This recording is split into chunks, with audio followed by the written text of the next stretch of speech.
For several evenings in a row, there was a faint smell of burning in the stairwell at night, as if the insulation on the wires in the elevator shaft had been slightly melted. The light bulb under the ceiling glowed dimly and sometimes went out for a second, but each time it happened just as the man inserted his key into the lock of his apartment. Once, a strange key with a scratched, almost worn-out keyring, which he had never seen before, lay on the doormat. While he was wondering whose it might be, a notification popped up on his phone, which had been silent all day, about a missed call from a number that should not have existed for several years.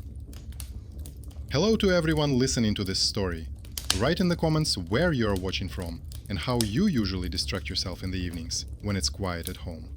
I wish you peaceful but attentive listening. He lived alone in a two-room apartment on the 5th floor, where he and his wife had once carefully arranged the plates they had received as wedding gifts on the shelves and chosen where to put the mugs they didn't like but felt sorry to throw away. It had been at least 3 years since her death, but the apartment was still divided into his and her halves, even though formally all the things belonged to him. In the corner of the bedroom, there was still a small table with her old phone in the drawer and a notebook with unfinished shopping lists. He didn't touch that phone, but he kept her number in a prominent place on his smartphone, paid the minimum rate, and told himself that he just hadn't had time to transfer it. In reality, he was afraid that with the terminated contract, the last thread connecting him to the day when he didn't take her last call would be lost. He worked from home because it was easier to combine work and loneliness that way. Calmly, without explanations, without the stares of strangers, which in the first months after the funeral he perceived as pity or hidden criticism. By evening, he had a habit. He would put water on to boil for pasta, turn on the TV just as background noise, and place his phone next to his plate, just as their phones used to lie next to each other, screen to screen. At the time, it seemed like a sweet little thing. Now it was a ritual he seemed to want to get rid of, but every time he put it off until tomorrow. He saved his energy the same way he saved money.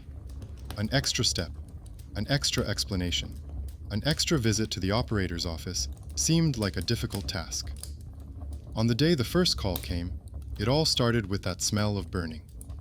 He came back from the store, a bag rustling in his hands, the elevator creeping slowly upward and stopping between floors with a jolt, as if it had changed its mind about going. The cramped cabin smelled like it had smelled that evening when she never came home. Back then, he had also smelled that slight burning smell and thought he should call an electrician, but he put it off. The investigation report later stated that the accident on the highway happened at about the same time he was standing by the elevator, counting down the days until payday. Since then, that smell had been a personal reminder that something could have been done differently, even though no one had directly blamed him. Returning to his apartment, he put the bag in the kitchen and made a few habitual movements. He turned on the kettle, checked that the tap in the bathroom was closed, and looked at his almost empty phone battery. He rarely spoke to anyone except for occasional work calls. He also put his phone on charge out of habit, without any particular reason. The water in the kettle was already starting to boil when his phone screen lit up. Her name popped up, the one he hadn't dared to delete for 3 years. The ringtone was an old one, the one she had once set for him, half-jokingly calling it ours. The phone vibrated on the table as if someone had pushed it from under the glass. He didn't answer the phone. He just stared at the screen, at the digits of the incoming number, which he knew by heart, and at the photo in the small circle. In it, they were standing together against the backdrop of the sea, and he used to think that her smile there was very bright. Now, for a second, it seemed to him that the corners of her lips had trembled, becoming slightly straighter, and her gaze had shifted. He turned off the ringer without waiting for it to stop on its own. His heart was pounding as if he had been running up the stairs, even though he was just standing in the middle of the kitchen. A few minutes later, he opened the call log. Incoming, her old number. Duration, 0 seconds. The time of the call, coincided with when they used to sit down to dinner. Exactly the same hour when, on the last day, she couldn't reach him from the highway while he sat angrily in the elevator without a signal, thinking that she was late again without warning. In the morning, he decided that someone had simply registered a new number with the same digits or used a spoofing service. He was a grown man, accustomed to trust in mundane explanations rather than strangers' stories about signs. At work, in an email, he even wrote to a colleague that he would finally sort out the rates and settings on his phone. This conversation was a small step in itself. He rarely shared personal matters, but here his fingers typed on their own that he had received a call from his wife's number, even though he knew perfectly well that this was impossible. His colleague responded with dry words of sympathy and advice to contact customer support. He called the operator in the evening. He was transferred from one specialist to another, asked to provide his passport details and contract number, and asked whether the old number was linked to an active SIM card. He detected a slight weariness and irritation in one of the voices. They explained to him that the number had been closed for a long time, had not been reallocated, and that outgoing and incoming calls were not possible. The employee added that it might be some kind of technical display glitch and advised him to restart his phone. He wrote down the ticket number in his notebook simply because he was used to recording everything. It was the first small note in his life where the numbers next to his wife's surname were not related to the date of her death or funeral. In the evening, he smelled it again. This time, not in the elevator, but at his door. It was as if someone had recently carried a hot frying pan up the stairs, leaving a trail of warm metal in the cold air. There was a strange key lying on the doormat. He turned it over in his hands, noting that the metal was slightly warm, and decided that someone had dropped it. He placed it on the advertising sign so that the owner would see it. At that moment, his phone was in his jacket pocket, turned off and half-charged. When he was cutting bread in the kitchen, the phone vibrated again and lit up.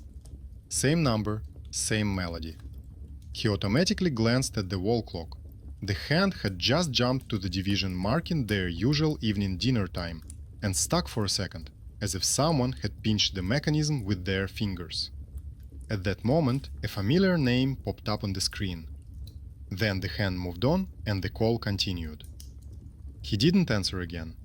Instead, he turned off the sound, waited for the screen to go dark, and sat down at the table without touching his food.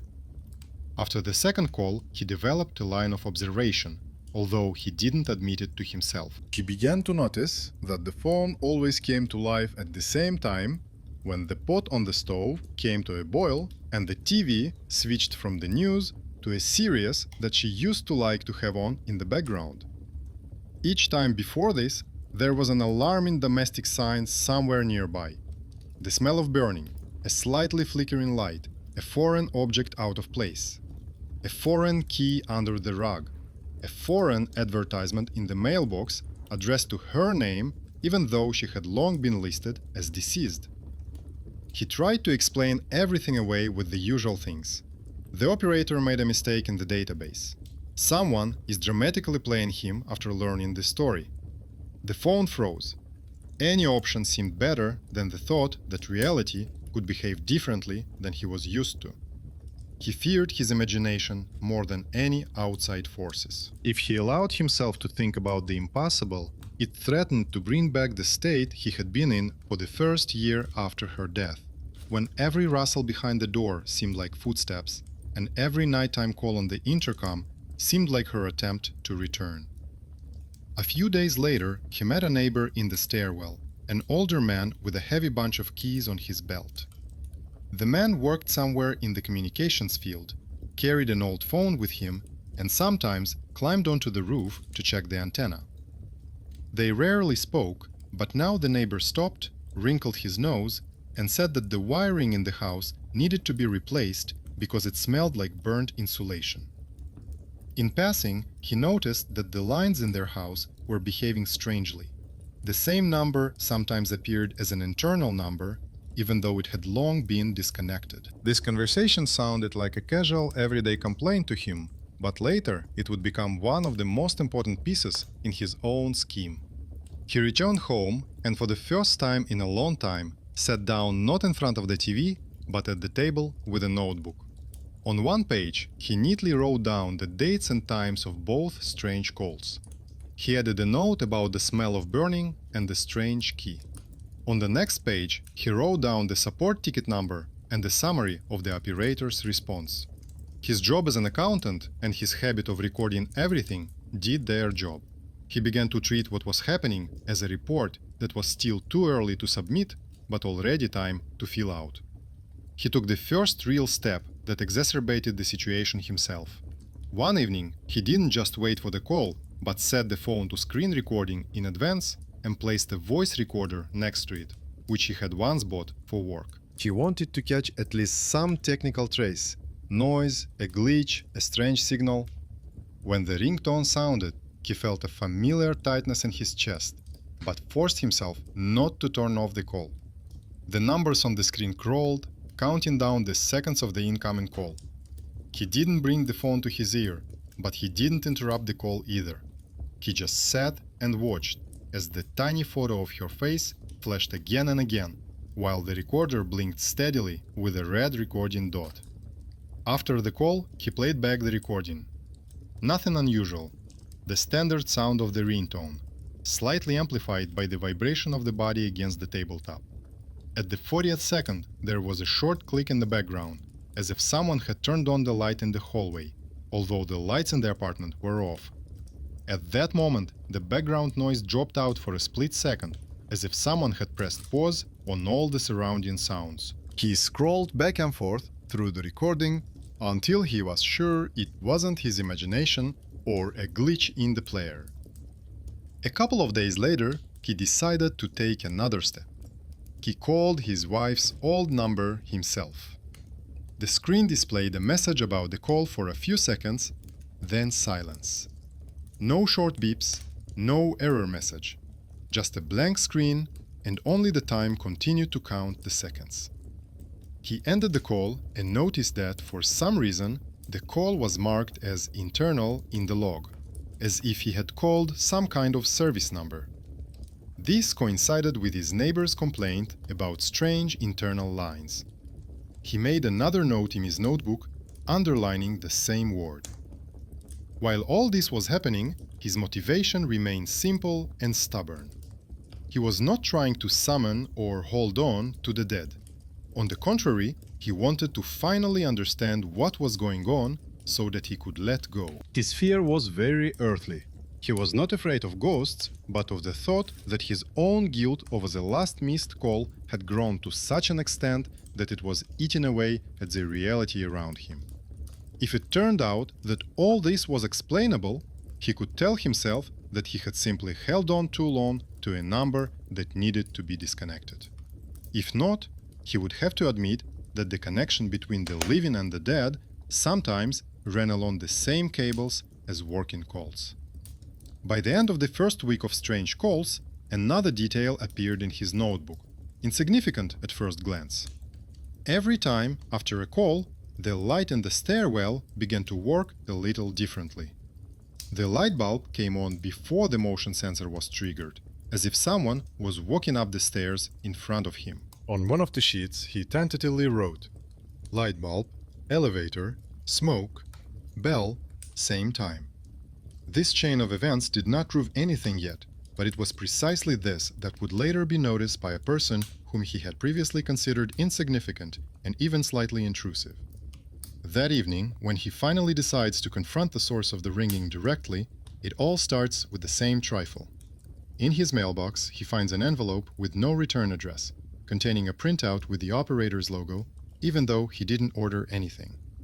The table will show several incoming calls from a number that is listed as closed, and a strange line in the signal source column indicating not a base station, but a stationary device located where, as he believed, there had been no connection or breath for several years. There was no letter or stamp with the usual post office markings in the envelope. Only the operator's logo, the printout, and the faint chemical smell of fresh ink, which did not fit in with their old, long unrenovated stairwell. The table contained rows with the dates and times of incoming calls. In the column "number from which the signal came" was a familiar set of numbers, which for him had long since become almost a symbol of the past. A little further on was the column "number status", with a clear note that it was closed. And in the source column, instead of the standard base station, there was a line that he reread several times. A landline connected to a small building on the outskirts where he had been only once in his life, when he was arranging the funeral documents. This point on the map had once been just a cemetery office for him.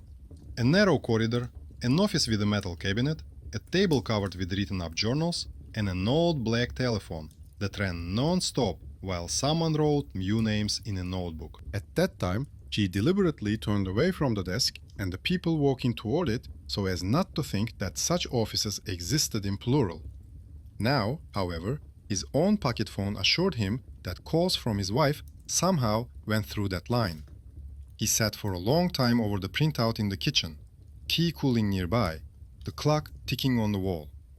The hand moved forward, and in his head he tried to construct a simple diagram. If the number is closed, but the calls still go through, then someone is using an internal resource. Perhaps the old phone in the cemetery office had somehow retained its connection to this number. Perhaps someone was calling from that line, and due to some error, his phone was displaying the familiar digits. He wanted to cling to this explanation like a handrail in a dark stairwell. The smell of burning returned in the evening, even before the clattering of plates and the television turned on. This time the smell was faint but steady, as if a transformer somewhere nearby had quietly overheated. He went out onto the landing and listened. The elevator was on the first floor, the light was on, but there was a strange feeling in the shaft, as if someone was slowly running their hand along the metal wall inside. When he returned, he deliberately placed his phone face down, as if refusing to look at it. It didn't help. When the wall clock showed the usual time, the ringtone still pierced the silence of the kitchen. He forced himself to wait until the call ended without touching the phone. Then he opened the call log again, checked the time against the printout, and noted in his notebook that the actual data now matched what he had been sent. The calls were coming through a line that was supposed to serve only the landline in the cemetery office. For him, it was both a relief and a new blow. Everything looked too precise to be a pure mistake, but it was still within the limits of what was technically possible. The next day, he intercepted his neighbor with a bunch of keys. The man was just returning from the roof with a coil of cable on his shoulder. The man plucked up his courage and told him about the wrong numbers, the printout, and the strange source column. The neighbor listened without much emotion, but frowned slightly at the mention of the internal line. He said that this happens in old houses. Forgotten switchboards in the basement, mixed up pairs, minor repairs without records. He added that he had seen similar cases where signals strangely bypassed the official routes. As they stood by the mailboxes, the lamp above their heads went out for a second and then came back on, as if confirming his words. This conversation was the first time an outsider had intervened, not dismissing the story, but treating it as a task. The neighbor suggested going down to the basement one evening, where the outdated distribution board was located, to see if there were any live wires that should have been disconnected long ago. The man agreed, although the mere thought of a dark, damp basement and old cables made him feel uneasy. But this idea gave him a chance to bring everything back to a comprehensible level. To find a frayed wire, an extra terminal, a strange inscription on an old diagram. Several times during the day, he took the envelope with the printout out of the drawer as if to check that it really existed. The mention of that very office on the outskirts in the source column did not disappear. Memories of that office came back to him more and more often. How he sat on a chair opposite a woman leafing through a logbook. How the phone rang nearby and someone's voice on the other end of the line calmly gave a surname and age. At the time, it seemed to him that this was just a routine part of someone else's job. Now, He suddenly imagined that phone ringing again, but not for the usual reasons. By evening, he had prepared a flashlight and an old jacket and went downstairs earlier than usual so he wouldn't have to wait by the door for the light to come on. His neighbor was already waiting for him in the lobby, sorting through his keys. The man noticed that the bunch seemed heavier than usual and that one of the keys had the same worn mark as the one he had recently found on the doormat. He was about to ask about it, but kept quiet and just made a mental note that these identical scratches on metal were appearing too often. The basement door opened with its usual creak. The smell of dampness mixed with dust and something metallic hit his nose. The neighbor turned on his flashlight and the beam pulled pipes, old boxes and cobwebs out of the darkness. In the depths, a dimly lit panel glowed, splattered with rust and paint stains. Wires ran into the ceiling and walls, forming a tangled web. To him, it all looked like chaos, but his neighbor moved confidently, noting as he went where everything should be. Approaching the panel, the neighbor began to open the door, commenting that no one had kept proper records here for a long time. He pointed to a sheet of paper glued to the inside. The wiring diagram had been scribbled by someone else's hand, new signatures visible on top of old ones, some of them crossed out. The man looked closely and noticed that at the bottom there was a careless note where, among the apartment numbers and the word elevator, there was another word that struck his memory: office. From this line, a thin line went up and to the side, clearly no longer to the living quarters. He realized that his obsessive habit of calculating and drawing up tables had unexpectedly come in handy here. Where his neighbor saw just a dirty sheet of paper with notes, he saw a structure, a connection between the house, the elevator, the basement, and the outer line leading to that very building on the outskirts. He carefully traced the trajectory with his finger, mentally comparing it with the printout from the envelope.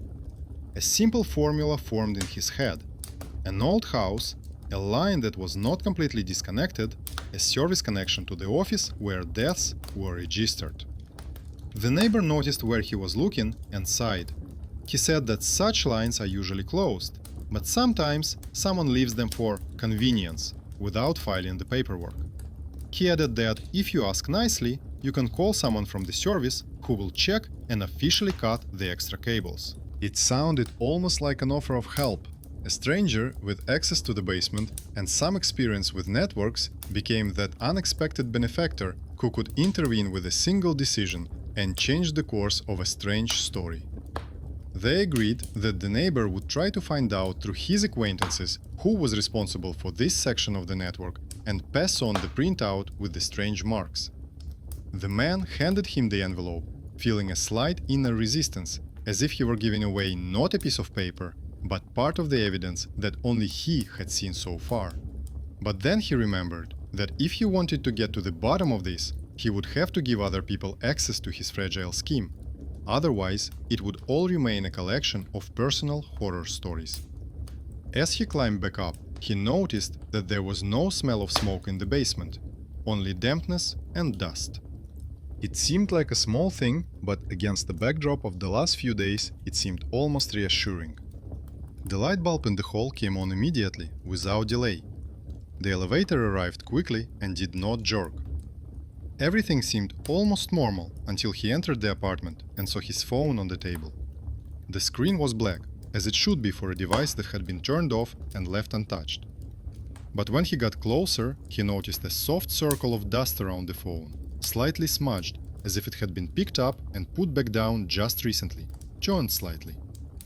He was sure he had left it differently. He had already accumulated many such small details in his notebook, and he had learned to trust his own observations. He did not turn on the phone right away. First, he went to the window, looked out into the dark courtyard, and noticed that one of the windows opposite was glowing with a steady light, slightly yellower than the others. Someone had placed an old landline phone on the windowsill, very similar to the one in the cemetery office. He didn't know if he was really seeing this or if he was imagining it, but in any case, it became clear to him that simply disconnecting the number would not be enough. Too many lines converged in one place: his apartment, the basement, the office on the outskirts. Too often, the smell of burning, the flashing lights, and the phone calls coincided with the times when she used to call. He finally turned on the phone. The battery showed just under half charge, although he didn't remember putting it on charge. The call log hadn't changed. There were no new incoming calls, but a new icon appeared in the notifications. A missed message from the operator's service, saying that his request had been closed. The text said that no technical problems had been found, the lines were working normally, and the number he had provided was closed and not in use. This formal response put a bold period in his internal scheme, but not where he had hoped. The services assured him that everything was in order. All that remained were his observations, notes in his notebook, someone else's key, the smell of burning, and sounds that no one but him had noticed. At that moment, for the first time, he felt not just like a lonely widower with a phone from the past, but like a man caught between two accounting systems, human and technical. In one, everything is laid out in columns and signatures. In the other, in memories and small coincidences. At night, he woke up from the silence. Not from noise, but from the thick silence in which there was not even the distant hum of the elevator or the rustling of neighbors. The phone lay on the nightstand next to the bed, its screen unlit. He looked at his watch and realized that it was still far from the usual evening time for calls. But the feeling that someone was already dialing the numbers was almost physical. He lay there, listening to the blood pounding in his ears, and thought that he would have to take the next serious step himself. Not wait for the call, but go to the place where, according to all the documents, there could be no calls. Before dawn, he finally fell asleep, and a new entry remained in the notebook on the table, written with a trembling hand. Basement, office, line. I have to go there myself. This phrase became the point at which he stopped hoping that someone else would neatly disconnect his past for him. Ahead lay the road to the outskirts, to a small building with a metal cabinet and a black machine, where he had once terminated the connection and now intended to check whether it had really been severed. In the morning, he woke up with the clear thought that he couldn't go on like this. In the kitchen, a fresh, wet circle was darkening under a mug of half-drunk tea, even though he had left the table dry the night before. He wiped the mark, put the envelope from the operator in his bag, along with his notebook and old passport, and caught himself feeling that the house was letting him go for a short time, like a person who was obliged to return. The road to the office on the outskirts was familiar from the day of the funeral. Back then, he counted the stops. Today, he noticed the details. The same grey warehouses, old garages, and the occasional person with papers in their hands. The building hadn't changed either. The faded facade, the creaking steps, the smell of disinfectant and paper. Inside, a queue, tickets, glass, magazines. In this world, every event had to have a line and the signature, and that made it a little easier. When it was his turn, he calmly explained that he was receiving calls from his wife's private number and that the operator had given him a printout showing their line as the source. The woman behind the glass, not particularly surprised, explained that such complaints were common and that old internal numbers sometimes malfunctioned. As she lived through a thick logbook, he noticed his surname. First, a 3-year-old entry about the number being closed, and below it, a recent entry about a repeat complaint. It was the first clear trace of his strange story in someone else's paper system. The employee called the technician. A short man in a simple jacket took the printout and the log, listened to him without asking unnecessary questions, only clarifying the time of the calls a few times. There was something familiar and inconspicuous about his manner. A man without whom everything works, but whom no one remembers. He said that all branches of the network sometimes live a separate life and suggested checking the internal device and the service call log. To do this, it was necessary to enter a room where ordinary visitors were not allowed. Inside was a black device, several dusty notebooks, and faded line diagrams hanging on the wall. The technician turned on the lamp, opened the log for the right year, and began looking for the dates given by the operator. The time when the phone rang at his home was left blank in the incoming column. There was nothing there, no errors, no connections. But further on the last page, there was a fresh entry in different handwriting. His number, a note that there had been an incoming call, a woman's voice had been heard, and the caller had not introduced themselves. The date coincided with the evening when he had first decided not to hang up immediately and had listened to the breathing until the end. The technician went out and spoke to the guard who was on duty here in the evenings. The guard recalled the strange call. The phone rang even though the line light was not on. There was breathing on the line and a woman's voice, as if she were talking to someone else entirely. The guard introduced himself several times, then the connection was lost. The man realized that his personal nightmare was now recorded not only in his memory and the operator's printout, but also in the service log of someone else's office. The technician said he would file a technical request, make copies of the logs, and forward them to those responsible for the lines. His words did not promise to explain everything to the end, but the main thing was that he acknowledged that this was not a figment of the imagination or a whim, but a real malfunction that could not be ignored. This quiet man with keys and access unexpectedly became the benefactor who, with a single decision, moved the story forward, even though his status remained that of a simple technician. When he went outside, the air was humid and smelled of wet asphalt. At the bus stop, he took out his phone just to check the time and saw a missed call icon. The call came just as he was standing at the table with the black device. The number was the same.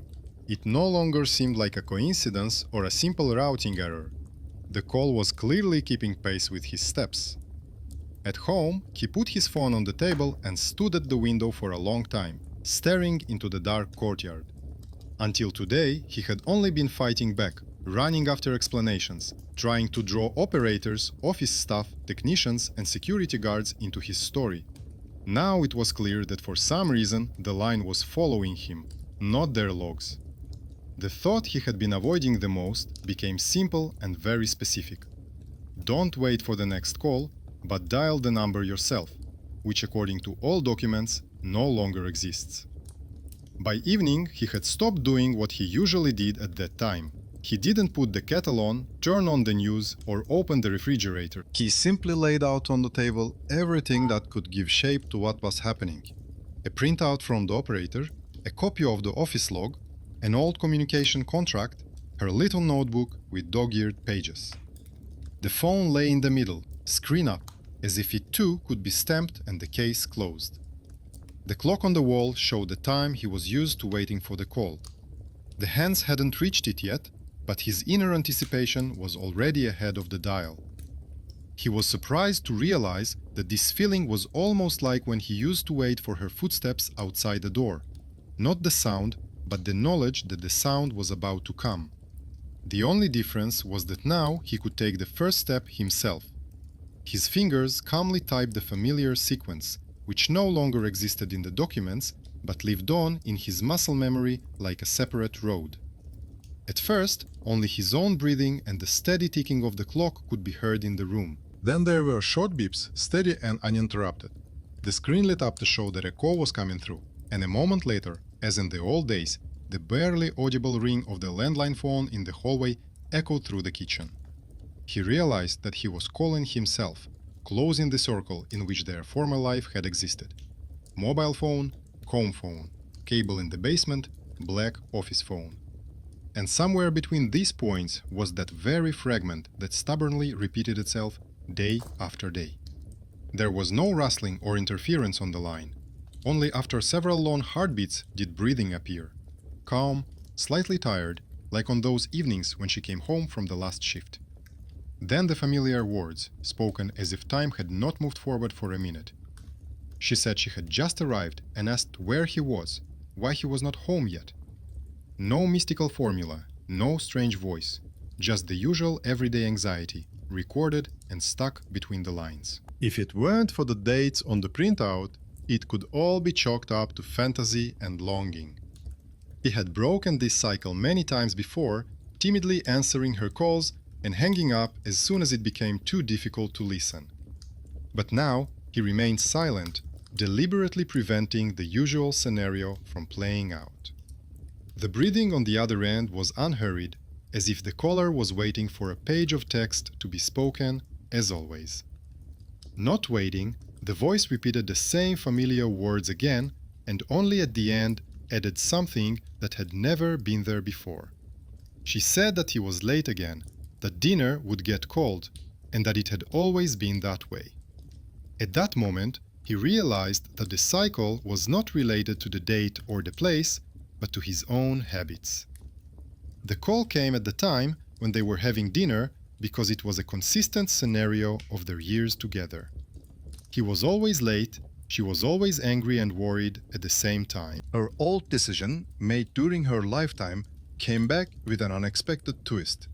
She remembered the piece of paper they had signed at the communications office before her last hospitalization. At that time, she insisted on a service whereby, in the event of a failure or disconnection, her calls would be forwarded to her home number so that he could reach her. It seemed frightening to her to disappear from the network, to be left without communication. She was afraid of disappearing quietly. He got up, opened the drawer with the folders, and found a thin transparent cover with their old contract. In the addendum, in small print, was the call forwarding service, activated a few weeks before her death. Next were notes about closing the number, but nowhere did it say that this service had been deactivated. The usual carelessness of the employee who checked the boxes did its job. The line seemed to remain waiting for her, trying every evening to restore an impossible conversation. The old choice of a living person turned into something like a stubborn signal from nowhere. At that moment, there was a movement on the line, as if someone had moved closer to the phone. The voice became quieter and softer, saying that she was tired of sitting alone, that he had better come on time, otherwise he risked finding only cold soup and an empty room. There was no darkness or threat in the literal sense in these fragments of everyday remarks. What was frightening was something else. The network continued to consider her alive in the sense that it considers all active numbers and connected services alive. He returned to the table and looked at the phone as one looks at an object that has witnessed too much. Until now, he had only reacted, answering calls, running around offices, bringing printouts, listening to other people's explanations. Now he had real leverage in his hands. A contact with an error, a log with a record, a printout with dates, and the contact information of a technician who already trusted him. All this did not provide a complete rational answer, but it made what was happening not an abstract horror story, but a chain of very earthly actions that could be changed. He realized that the choice was actually simple. He could continue to hold on to this line, listen to the familiar breathing every evening, turning any attempts to move on into a continuation of the same conversation. He could try to get to the bottom of the last explanation, look for extra cables in the basement, check every screw. Or he could admit that there was a limit to this story, beyond which any new information would only delay the moment of parting. The decision he had never really made now stood before him in plain sight, not to wait, but to arbitrarily cut the line that he himself had once connected at the request of a living person. The next day, he came to the office again, but not as a confused man with a dead number, but as a customer with a specific error. He showed the technician the clause in the contract, pointed out the lack of a mark about the disconnection of the call forwarding service, and asked to officially close it. The technician spent a long time checking dates, looking through archive records, and searching for confirmation in old diagrams. In his eyes flashed that hidden skill that people in his profession rarely notice, the ability to see a living structure in the chaos of numbers and wires, where every small note can change someone else's life. Together, they went down to the basement, which was accessed via a narrow service corridor. It smelled of dampness, paint, and old rags. On the walls hung panels with labels, each marked with a faded tag. The technician found the one where their home line and the common node converged, and showed him a pencil mark with his wife's surname, made many years ago. It was another trace of her presence in the system, no longer mystical, but quite material. At first, he wanted to ask to leave everything as it was. But then he remembered the night calls, the glow of the screen, his life stopping at the same time every night. The technician carefully moved a few wires, removed the old tag, made a new note in his notebook, and said that the redirection had been completely deactivated and the line would now only work for its intended purpose. No solemnity, no special ritual, just the ordinary work of a man whom hardly anyone would call a hero. Yet it was his attentiveness and willingness to delve into someone else's strange story that quietly ended what had long seemed an unsolvable curse. The unsung hero turned out to be the one who put an end to what others saw as meaningless coincidences. In the evening, he still set the table out of habit, although he did not put out a second plate. The clock on the wall was steadily approaching that very time, and all the previous scenarios automatically popped into his head. Now it will ring, the screen will flash, the breathing on the other end will coincide with the ticking, and the night will again pass in a fluctuation between hope and fear. The phone lay nearby, and the silence around it was almost palpable. The time came, and nothing happened. No vibration, no flash, no familiar sound. Only the faint noise of the street outside the window and the hum of the battery under the windowsill. He waited for a few minutes anyway, listening to the emptiness, as if the network could remember him after a delay. The silence dragged on and became not a failure, but a space in which he could finally do something of his own free will. A strange mixture of feelings rose up inside him. Relief, anger, bitterness, as if his last connection had been taken away and at the same time his ability to decide for himself had been returned. The calls, which seemed to be proof of its continuation somewhere beyond the edge, turned out to be the result of human anxiety and someone's careless checkmark on a form. There was no romance in this, but there was something more frightening and honest. Everything that kept him in the past was held together by his own refusal to accept the finality of the loss. He picked up the phone, opened his contact list, and stared at her name for a long time. Before, he couldn't bring himself to delete the entry because it felt like he would be betraying their shared memories. Now, he understood that memories don't live in a phone number or a ringtone. They lived in the way he noticed little things around the house, kept her notebook, remembered her habits, and didn't let them turn into a chain that pulled him back every evening. He didn't make a big scene for himself.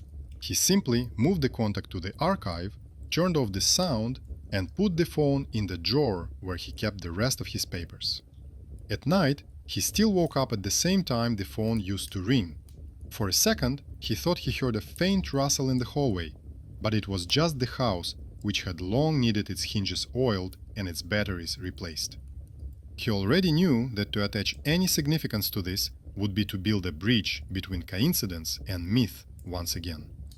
He chose another path. He poured himself some water, looked out the window at the rare lights in other people's apartments, and for the first time in a long time, thought not about what he had to answer to someone, but about what he could do in the morning. The ending of their story turned out to be neither a spectacular miracle nor a terrible denouement in a cemetery, but rather mundane. The man with the keys to the utility room removed the checkmark from the form, and the other man stopped answering the phone, which no one was supposed to keep on the line anymore. Between these actions lay years of habits, guilt, longing, and hope that a signal from the past could replace real closeness. When the line went dead, the world did not become easier, but it did become more honest. In this honesty was the very calmness that comes not as a reward, but as a side effect of the decision to live on, even if the voice in the evenings no longer asks where you are and why you are late.